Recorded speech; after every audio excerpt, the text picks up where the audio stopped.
Warriors into the Wild, Chapter 4. Shocked yowls rose from the clan cats and echoed through the forest. Ravenpaw staggered slightly.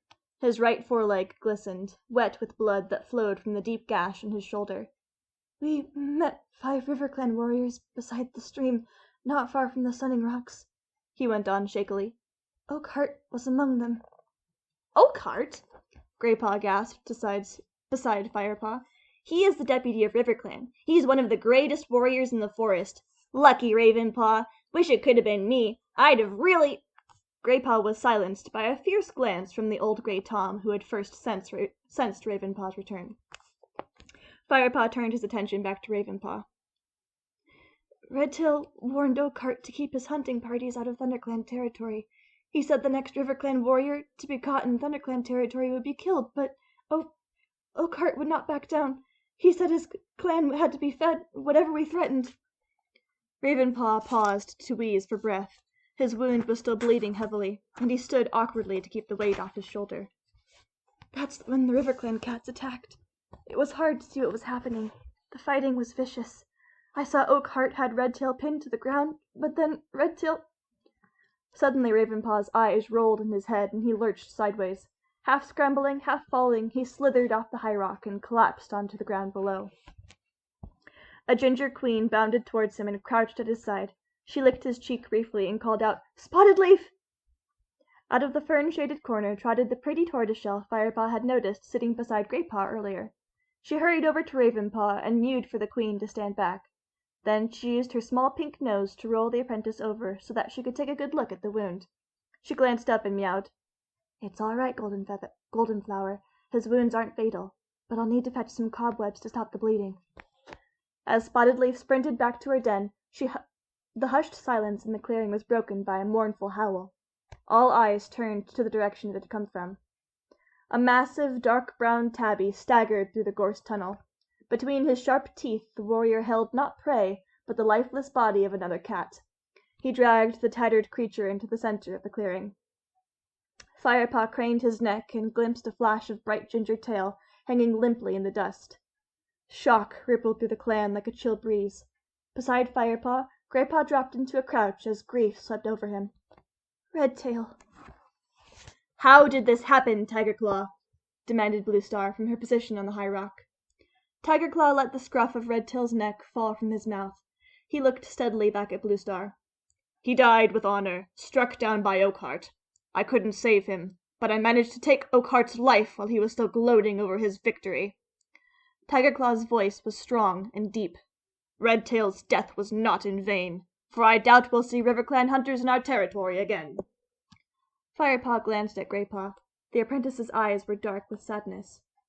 After a moment's pause, several of the cats moved forward to lick Redtail's bedraggled fur. As they groomed, they purred hushed phrases to the dead warrior. Firepaw whispered into Greypaw's ear, "What are they doing?"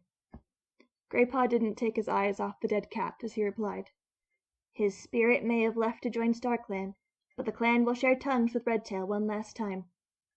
"StarClan?" Firepaw echoed. "It is the tribe of heavenly warriors that watches over all clan cats. You can see them in Silverpelt." Firepaw looked confused, so Greypaw explained. "Silverpelt is that thick band of stars you see each night stretching across the sky. Each star is a StarClan warrior. Redtail will be among them tonight." Firepaw nodded, and Greypaw stepped forward to share tongues with his dead deputy. Bluestar had remained silent while the first cats came to pay their respects to Redtail. Now she leaped down from the high rock and walked slowly towards Redtail's body. The other cats retreated and watched as their leader crouched down to share tongues with her old comrade one last time. When she had finished, she raised her head and spoke. Her voice was low and thick with grief, and the clan listened in silence. "Redtail was a brave warrior. His loyalty to ThunderClan could never be doubted. I always relied on his judgment, for it bore witness to the needs of the clan, and was never swayed by self-interest or pride. He would have made a fine leader. Then she lowered herself onto her belly, her head bowed, her paws stretched neatly before her, and silently she grieved for her lost friend. Several other cats came and lay down beside her, their bowed heads and hunched backs echoing her mournful pose. Firepaw watched. He had not known Redtail, but he couldn't help feeling moved as he witnessed the clan mourn. Greypaw came and stood beside him again. "Dustpaw will be sad," he remarked. "Dustpaw?" "Redtail's apprentice. That brown-striped tabby over there. I wonder who his new mentor will be." Firepaw glanced over at the small Tom who squatted near Redtail's body, staring unseeing at the ground. Firepaw looked past him to the clan leader. "How long will Bluestar sit with him?" he asked. "Probably the whole night," replied Greypaw. "Redtail was her deputy for many, many moons. She won't want to let him go too quickly. He was one of the best warriors. Not as big and powerful as Tigerclaw or Lionheart, but quick and clever." Firepaw looked at Tigerclaw, admiring the strength that swelled in his powerful muscles and broad head. His massive body showed signs of his warrior life. One of his ears was split into a deep V shape, and a thick scar sliced the bridge of his nose. Suddenly, Tigerclaw stood up and stalked over to Ravenpaw. Spotted Leaf was crouching beside Tigerclaw's wounded apprentice, using her teeth and front paws to press wads of cobweb onto his shoulder wound. Firepaw leaned towards Greypaw and asked, "What's Spotted Leaf doing?" "Stopping the bleeding. It looked like a nasty cut, and Ravenpaw seemed really shaken up. He's always been a bit jumpy, but I've never seen him this bad before. Let's go and see if he's woken up yet." They made their way through the grieving cats towards the spot where Ravenpaw lay, and settled themselves a respectful distance away to wait until Tigerclaw had finished speaking. "So, Spotted Leaf," Tigerclaw addressed the tortoiseshell with a confident meow, "how is he? Do you think you can save him? I've spent a lot of time training him up, and I don't want my efforts to be wasted at the first battle." Spotted Leaf didn't look up from her patient as she replied, "Yes, a pity if, after all your valuable training, he dies in his first fight, eh?" Firepaw could hear a teasing purr in her soft mew. "Will he live?" Tigerclaw demanded. "Of course. He just needs to rest." Tigerclaw snorted and looked down at the motionless black shape. He jabbed Ravenpaw with one of his front claws. "Come on, then! Get up!" Ravenpaw didn't move. "Look at the length of that claw!" Firepaw hissed. "Too right," replied Greypaw with feeling. "I know I wouldn't want to get into a fight with him." "Not so fast, Tigerclaw." Spotted Leaf placed a paw over Tigerclaw's sharp talon and gently moved it away. "This apprentice needs to keep as still as possible until the cut has healed. We don't want him opening the wound by jumping about trying to please you. Leave him alone." Firepaw found himself holding his breath as he waited for Tigerclaw's reaction. He guessed that few cats dared to give orders to the warrior like that. The big tabby stiffened, and seemed about to speak, when Spotted Leaf mewed teasingly, "Even you know better than to argue with a medicine cat, Tigerclaw."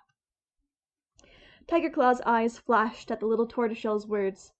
"I wouldn't dare argue with you, dear Spotted Leaf," he purred. He turned to leave and caught sight of Greypaw and Firepaw. "Who's this?" he asked Greypaw, towering above them. "He's the new apprentice," Greypaw meowed. "He smells like a kitty pet," snorted the warrior. "I was a house cat," Firepaw meowed boldly, "but I am going to train to be a warrior." Tigerclaw looked at him with sudden interest. "Ah, yes. Now I remember. Bluestar mentioned that she had stumbled across some stray kitty pet. So she's actually going to try you out, is she?" Firepaw sat up very straight, anxious to impress the distinguished clan warrior. "That's right," he mewed respectfully. Tigerclaw eyed him thoughtfully. "Then I shall watch your progress with interest." Firepaw puffed his chest out proudly as Tigerclaw stalked away. "Do you think he liked me?" "I don't think Tigerclaw likes any apprentices," whispered Greypaw. Just then Ravenpaw twitched and stirred. "Has he gone?" he mumbled. "Who, Tigerclaw?" replied Greypaw, trotting towards him. "Yep, he's gone." "Hi there," Firepaw began, about to introduce himself. "Go away, both of you," Spotted Leaf protested. "How am I meant to help this cat with all these interruptions?" She impatiently flicked her tail at Greypaw and Firepaw, and pushed her way between them and her patient. Firepaw realized she was serious, despite the lively glimmer in her warm amber eyes. "Come on then, Firepaw," mewed Greypaw. "I'll show you around. See you later, Ravenpaw." The two cats left Spotted Leaf with Ravenpaw and walked across the clearing. Graypaw looked thoughtful. He was clearly taking his duties as guide very seriously. "You know the high rock already," he began, flicking his tail towards the big, smooth rock. "Bluestar always addresses the clan from there. Her den is down there." He lifted his nose towards a hollow in the side of the high rock. "Her den was carved out many moons ago by an ancient stream." Hanging lichen draped the entrance, sheltering the leader's nest from wind and rain. "The warriors sleep over here," Graypaw went on. Firepaw followed him to a large bush a few paces away from the high rock. There was a clear view from here right down to the gorse entrance into the camp. The branches of the bush hung low, but Firepaw could see a sheltered space inside, where the warriors made their nests. "The senior warriors sleep nearest the center, where it's warmest," explained Graypaw. "They usually share their fresh kill together over by that clump of nettles. The younger warriors eat nearby. Sometimes they are invited to join the senior warriors for eating, which is a big honor." "What about the other clan cats?" Firepaw asked, fascinated but feeling rather overwhelmed by all the traditions and rituals of clan life.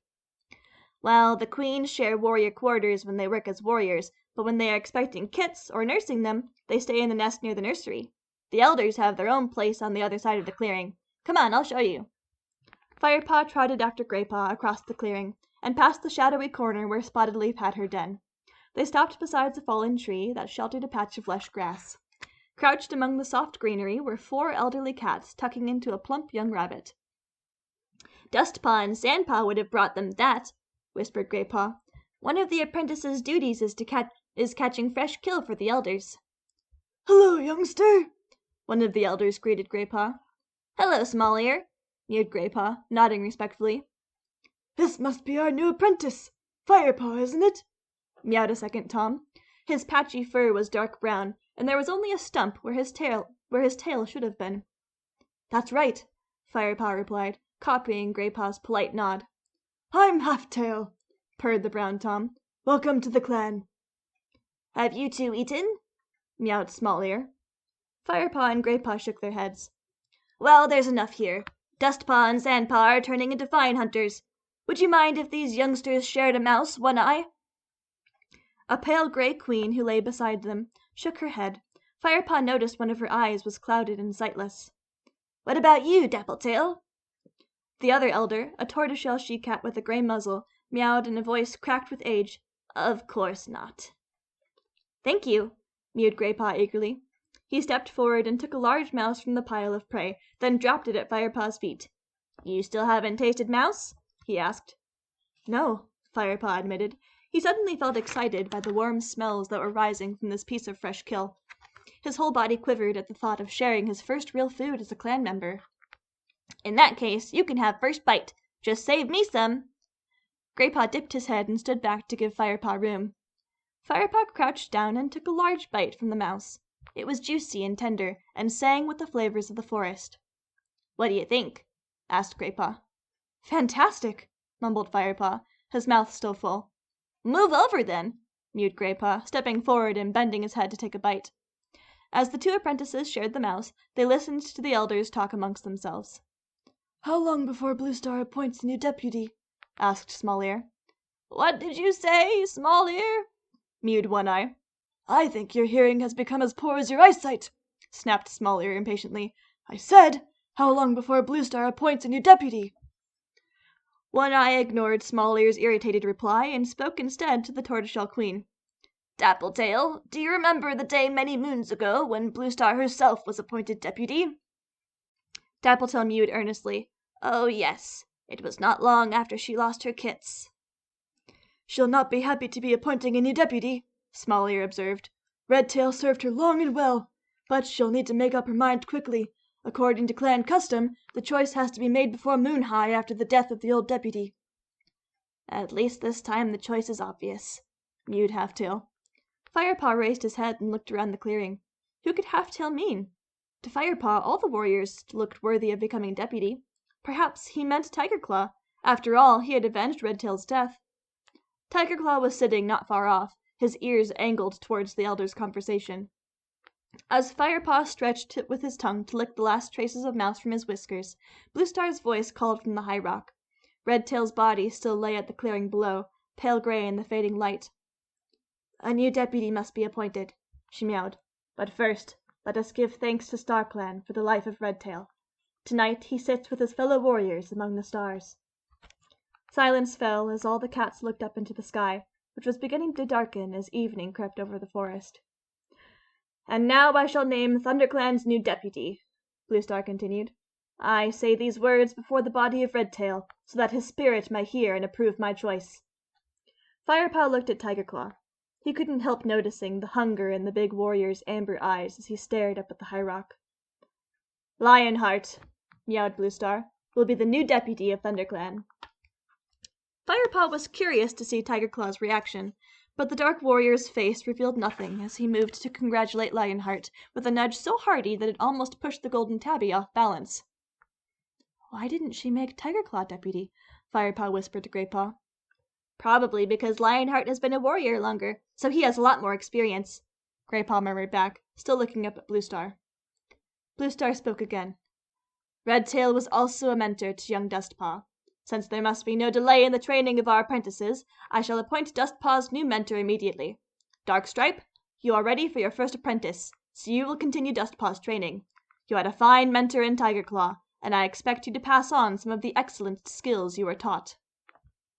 The tabby warrior swelled with pride as he showed his acceptance with a solemn nod. He strode over to Dustpaw, bent his head, and rather awkwardly touched noses with his new apprentice. Dustpaw flicked his tail respectfully, but his eyes were still dull with grief for his lost mentor. Bluestar raised her voice. "I shall keep a vigil with Redtail's body tonight, before we bury him at sunrise." She jumped down from the high rock and walked over to lie beside Redtail's body once more. Many of the other cats joined her, Dustpaw and Small Ear among them. "Should we sit with them too?" Firepaw suggested. He had to admit the idea didn't appeal to him much. It had been a busy day, and he was beginning to feel tired. All he wanted to do was find somewhere warm and dry to curl up and sleep. Greypaw shook his head. "No, only those who are closest to Redtail will share in his final night. I'll show you where we sleep. The apprentice's den is over here." Firepaw followed Greypaw to a thick bush of ferns that lay beside a mossy tree stump. "All the apprentices share their fresh kill by this stump," Greypaw told him. "How many apprentices are there?" Firepaw asked. "Not as many as usual. Just me, you, Ravenpaw, Dustpaw, and Sandpaw." As Greypaw and Firepaw settled themselves beside the tree stump, a young she-cat crawled out from beneath the ferns. Her coat was ginger, like Firepaw's, but much paler, with barely visible stripes of darker fur. "So here comes the new apprentice," she meowed, narrowing her eyes. "Hello," Firepaw mewed. The young cat sniffed rudely. "He smells like a kitty pet. Don't tell me I'm going to have to share my nest with that revolting stench." Firepaw felt rather taken aback. Since his fight with Longtail, all the cats had been quite friendly. Maybe they had just been distracted by Ravenpaw's news, he thought. "You'll have to excuse Sandpaw," apologized Greypaw. "I think she must have a fur ball stuck somewhere. She's not usually this bad-tempered." "Psst!" spat Sandpaw crossly. "Hold on, youngsters." The deep voice of Whitestorm sounded behind the apprentices. "Sandpaw, as my apprentice, I expected you to be a little more welcoming to this newcomer." Sandpaw held up her head and looked defiant. "I'm sorry, Whitestorm," she purred, not sounding sorry at all. "I just didn't expect to be training with a kitty pet, that's all." "I'm sure you'll get used to it, Sandpaw," mewed Whitestorm calmly. "Now it's getting late, and training starts early tomorrow. You three should get some sleep." He gave Sandpaw a stern look, and she nodded obediently. As he walked off, he spun around and vanished into the clump of ferns, sniffing once more as she brushed past Firepaw. With a flick of his tail, Greypaw invited Firepaw to follow him, and led the way after Sandpaw. Inside the sleeping area, the ground was lined with soft moss, and the pale moonlight turned everything a delicate shade of green. The air was fragrant with fern scent, and warmer than outside. "Where do I sleep?" Firepaw asked. "Anywhere, just so long as it's not near me," snarled Sandpaw, who was prodding some moss with her paw. Greypaw and Firepaw exchanged glances, but said nothing. Firepaw raked together a pile of moss with his claws. When he had gathered his bed into a cozy nest, he circled until it was comfortable and settled down. His whole body felt drowsy with contentment. This was his home now. He was a member of ThunderClan.